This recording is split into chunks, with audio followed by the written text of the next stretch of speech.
Ayun mga idol, nasa SLEX tayo. So bago magbikutan, galing tayo sa Alabang, dito tayo sa SLEX. Ayun, dire-diretso lang to. Papunta tayo ng Terminal 1 sa Kato. So ayan, yung kulay dilaw na yan, yung gilid na yan, yan na yung pa-exit ng bikutan.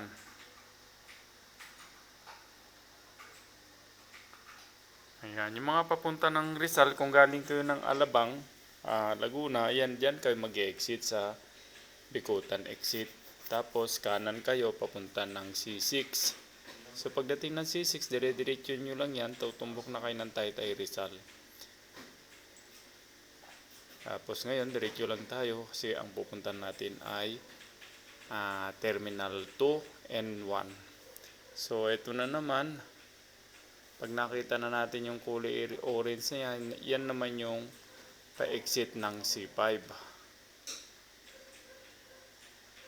So magkasunod lang yan, pagkatapos mo ng Bikutan, susunod na exit naman ay C5, yung mga papunta sa BGC, Eastwood, Quezon City, yung mga area na yan, Marikina, pwede ka na mag-exit dyan sa C5 exit.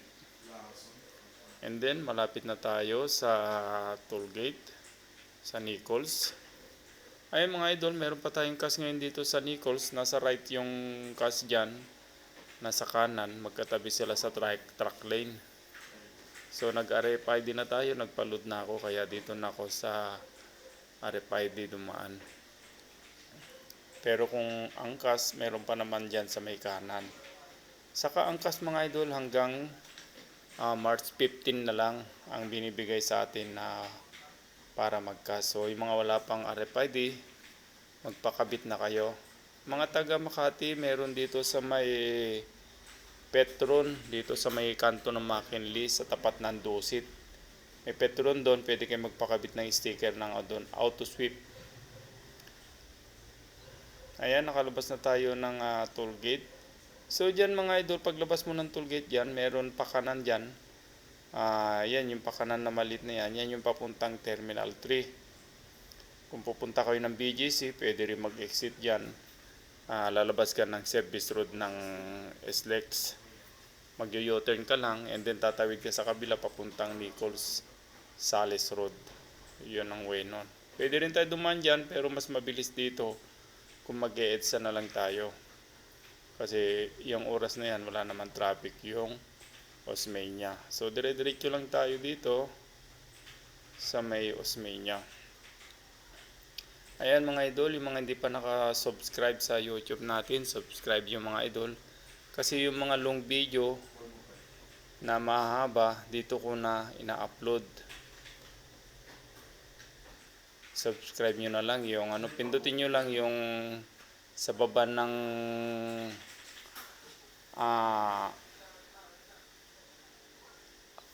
pangalan ni Boy Calye, nandun yung YouTube channel. So pindutin nyo lang yon, lalabas na yung YouTube ko. Ayan mga idol, two-way yan, meron sa kanan, padiretso ng Osmeña, sa kaliwa tayo pwesto. Kasi nandyan yung pa-exit ng papuntang EDSA.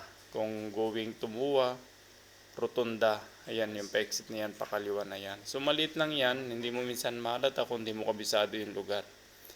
Pero yung padiretso na yan, yun na yung papuntang Manila, Osmeña. Papuntang Makati, pwede rin doon. So dito, minsan nagkaka-build up dito dahil yung mga jeep, ayan katulad niya, may jeep sa harapan ko, nakaparada yan, naghihintay ng pasero. So ingat-ingat lang tayo mga idol sa pagdadrive. Konting lamig sa ulo para sure na maayos ang dating natin kung saan tayo pupunta.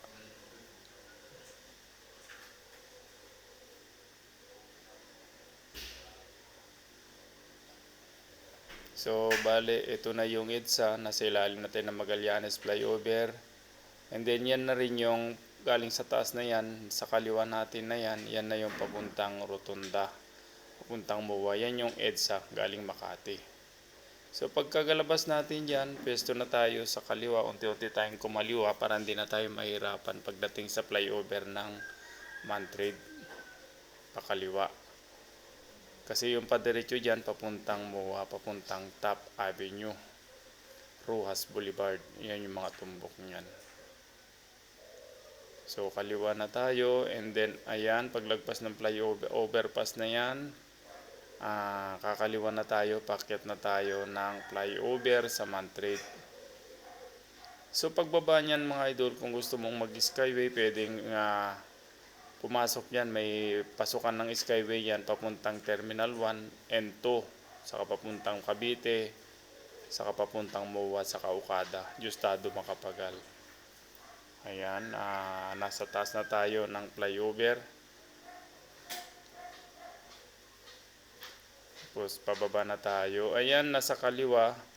Yung nasa kaliwang side na yan, yan yung tutumbok sa skyway.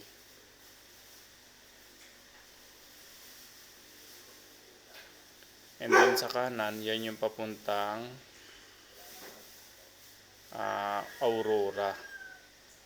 So Aurora pala yan. And then tutumbok tayo sa may Andros. Sa kanan, Airport Road. Papuntang Terminal 3, pwede na rin dito ka dumaan. Kasi minsan sa Nichols medyo matraffic, mas maluwag dito. Ayan. Yung pakaliwa na yan, sa stoplight na yan, papuntang Terminal 3, tayo naman ay kumanan. So, sa kabila, Andros, dito naman sa kinananan natin ay Airport Road. And then, pagdating dito, makikita natin yung Petron dyan, kakaliwa na tayo. Yan naman yung domestic. Pag dumiretso ka, tutumbok ka ng Rojas Boulevard. So, ayan, yung Petron na yan.